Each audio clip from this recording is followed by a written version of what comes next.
Dan kalau kita perhatikan, seringkali terlalu jauh untuk membuat prediksi 3 tahun yang akan datang. Oh, oke. Jika tahun 2008 dipakai untuk Amerika,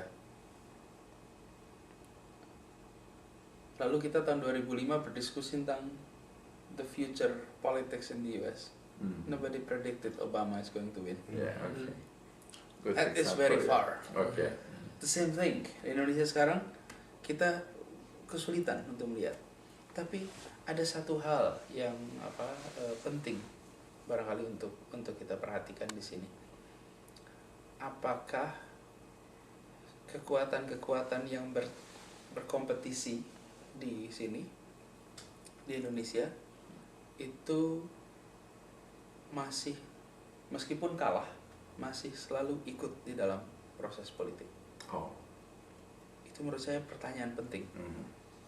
Karena kita harus memastikan yang membuat demokrasi itu berjalan atau tidak is not the winner, it's the loser. Yeah. If the loser willing to accept the result, then democracy continue. If the loser decided to take it to the street, and democracy ended. Yeah. Jadi, nah, saya melihat dalam konteks sekarang sebenarnya di Indonesia hari ini tantangannya masih terlalu basic.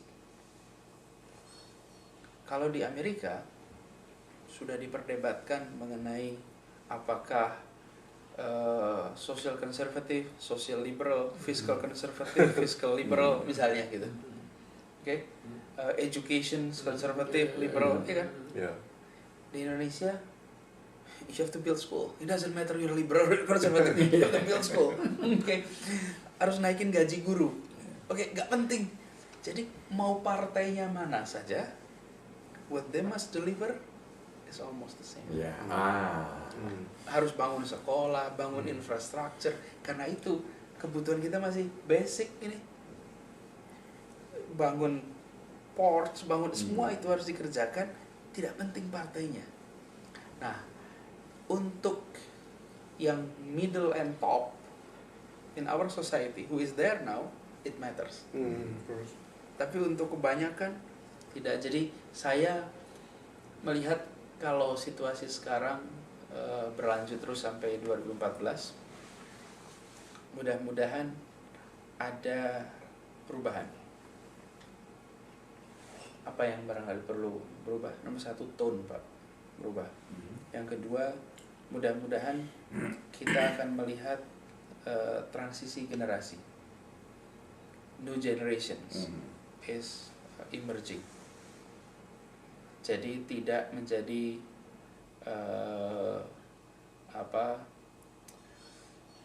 demokrasi yang tua, Pak. Isinya para senior, generasi baru dengan ide-ide baru. Nah, ini mudah-mudahan bisa membawa Indonesia ke lebih baik. Apakah partai-partai sudah ada tanda-tanda untuk itu? Sebagian ada, sebagian besar belum. Oh, sebagian ada, sebagian besar belum. Oke. Ya, sebagian besar belum. Mana ada pimpinan partai yang mau, oke, I'm going to retire, just you guys. No. Jadi anak-anak muda di partai harus berjuang. Tapi kira-kira begitu. Oke. Saya rasa penjelasannya Cukup jelas, pendek tapi jelas gitu. Mungkin sebagai penutup ya, pemirsa Kabari bisa tolong dijelaskan mengenai Indonesia Mengajar. Mungkin baik untuk para pemirsa Kabari di Amerika. Apa itu Indonesia Mengajar, programnya secara singkat saja, dan apa tujuannya? Ya, jadi kita tadi diskusikan pendidikan. Siapa yang paling depan? Guru. Ketika kita lihat guru, kualitinya bermasalah, distribusinya tidak merata. Lalu kita mengatakan, mari kita do something instead of complaining. How? Let's organize untuk merekrut sarjana-sarjana terbaik untuk menjadi guru SD di desa-desa yang tanpa listrik, tanpa sinyal telepon, maybe no running water, di remote area Indonesia, di pulau-pulau kecil, di pegunungan-pegunungan yang tidak ada kekurangan guru.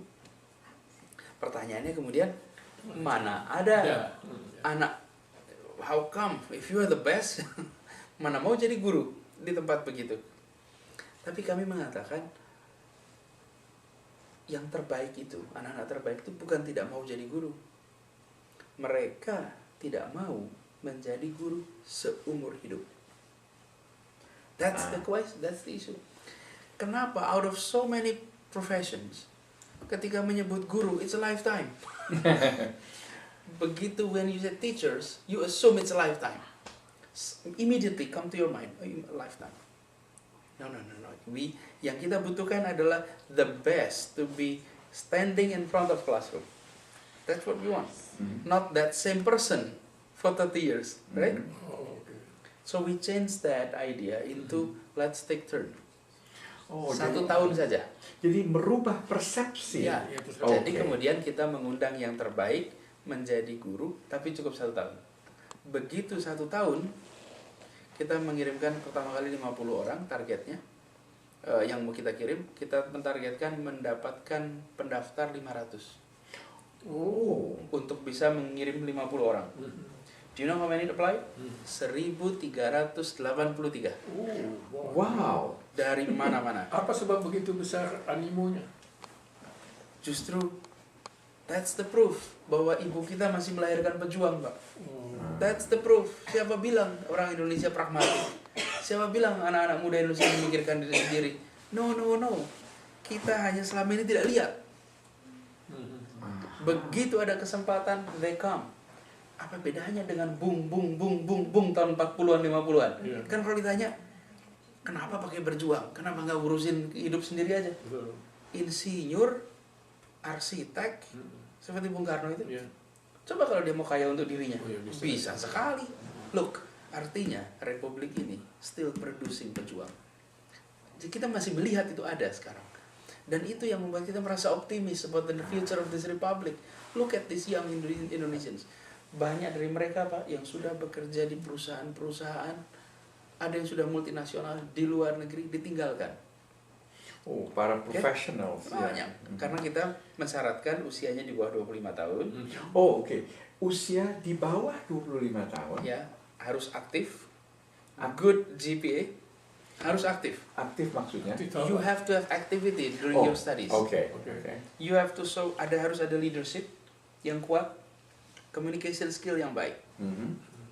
Jadi kita merekrut anak-anak dalam bahasa kita adalah anak-anak muda dengan world class competence. Kompetensinya world class, Pak. Itu kita, dan banyak anak Indonesia yang punya kompetensi world class. Kita undang mereka. Nah, datanglah 1.300 ini. Aduh, menseleksinya sulit sekali. Karena kita cuma punya slot 50. Jadi kita dapat creme de la creme yang kemarin. Lalu mereka dikirim untuk menjadi guru selama 1 tahun. Sebelum jadi guru, mereka di training dulu selama 7 minggu. 7 minggu. That was last year, ya? Itu last year. Nah, kemudian mereka dikirim ke ada yang di Pulau Rupat namanya, di Kepulauan Riau, di Riau. Ada yang di Lampung, di namanya Tulang Bawang Barat. Ada yang di Pasir di Kalimantan Timur. Ada yang di Majene, Sulawesi Barat. Dan ada yang di Maluku Utara, Halmahera Selatan. Itu Halmahera Selatan tuh pulaunya kecil, in the place of nowhere. Nah, kita menginginkan program Indonesia Mengajar 2 tujuannya. 1, mengisi kekurangan guru di daerah-daerah terpencil. Yang kedua, kita ingin menciptakan supply pemimpin baru Indonesia masa depan. Siapa mereka? Mereka yang memiliki world class competence, grassroots understanding. Hari ini, today's, yang memiliki world class competence knows nothing about grassroots. Mostly. Betul. Mereka yang tahu grassroots has no competence untuk berada di world class. We want to have both. Bayangkan Pak Vincent, Pak Anwar, misalnya 15 tahun, 20 tahun lagi kita akan punya CEO bank-bank besar, CEO perusahaan-perusahaan besar, university presidents, kemudian ada editors, diplomat, ambasador, macam-macam, yang mereka pernah jadi guru 1 tahun di tempat yang tanpa listrik, tanpa sinyal telepon. Itu membuat orientasi mereka, kepedulian mereka kepada daerah jauh berubah. Kenapa? Rumah yang ditinggali selama 1 tahun itu adalah keluarga barunya. The village you spend there 1 year is your second village. Dan ikatan yang terbangun, persaudaraan yang terbangun, itu akan membuat the fabric of this society is much stronger. Tenun kebangsaan kita menjadi lebih kuat. Orang dari Medan kuliah di ITB, lalu bertugas ketika mengajar di Halmahera Selatan. Betul. Dia menjadi rajut yang membuat Indonesia kita menjadi lebih kuat. Seorang beragama Katolik tinggal di sebuah keluarga Muslim di kampung yang belum pernah ketemu orang yang beragamanya bukan Muslim, di pelosok sana. Pengalaman baru yang luar biasa. Bagi yang beragama Katolik ini, mereka merasa ketemu baru. Bagi mereka it's part of this. Kita membuat Indonesia lebih baik. Yang Hindu dari Bali begitu juga. Jadi bayangkan, ini bukan semata-mata mengirim guru. Ini adalah program untuk membuat fabric of our society stronger. Yang kedua, supplying future leaders in the long run. Karenanya kita hanya merekrut yang terbaik. Nah, yang kedua, kita sudah sedang di training, Pak, sekarang. Akan dikirim bulan Juli. Itu 73 orang. Yang mendaftar 4.200 sekian. Oh, fantastis. No, itu kembali lagi. Apa yang bikin mereka tertarik tadi? Jadi, saya sering mengatakan pada mereka, satu saat nanti, mungkin sudah senior seperti Pak Anwar, Pak Anwar bisa bilang sama George dan Sebastian, I was one day a teacher in that remote village. I have served my nations. I have served my nations. Okay.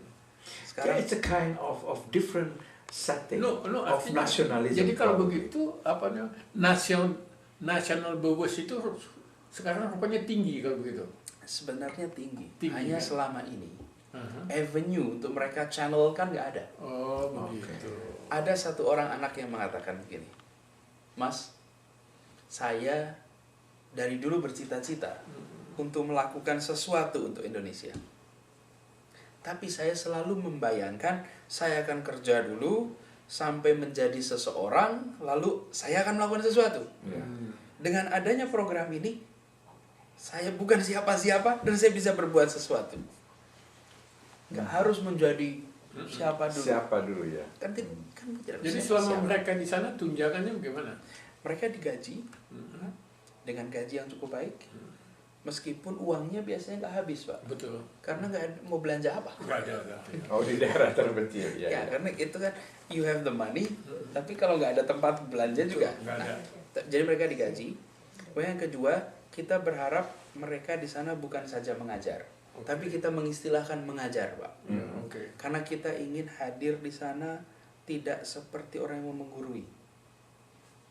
Anak-anak ini hadir ke sekolah dengan mengatakan, kami akan membantu tugas Bapak Ibu guru di sini. Dan kami datang membantu, karenanya kami nggak berani menggunakan istilah mendidik. Karena mengajar itu hanya satu komponen saja. Ya. Teaching is only small part of education. Okay? Betul. Tapi kita menyebutnya teaching, mengajar. Supaya anak-anak ini datang lebih humble. Oke. Tetapi kita berharap mereka di sana mengajarkan cuma sampai siang, Pak. Dalam kenyataannya anak-anak ini sampai sore, Pak, di tempat-tempat mereka mondok. Jadi mereka tinggal dengan keluarga di situ, keluarga lokal. Itu rumahnya jadi tempat kursus. Kalau yang sore anak-anak datang belajar, dan anak-anak itu kalau di kota kita sering menemukan anak-anak susah belajar, di sana karena jarang buku, jarang